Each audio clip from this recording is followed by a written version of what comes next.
Hey guys, in this video I'm going to show you how to refund an item on Temu. The first thing I want you to do is log into your Temu account, come to the top right, click on orders and accounts, and then from here I want you to go ahead and tap on your orders. From here I want you to go ahead and click here on return or refund on any order that you want to refund an item for.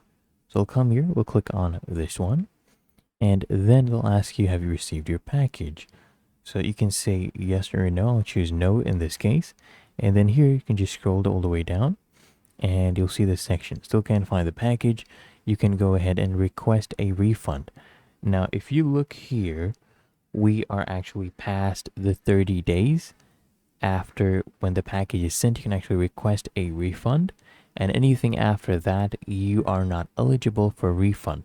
So make sure you do this within 30 days.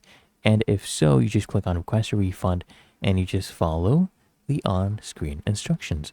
Really that easy. If you found this helpful, make sure you smash that like button and subscribe to App Mentor.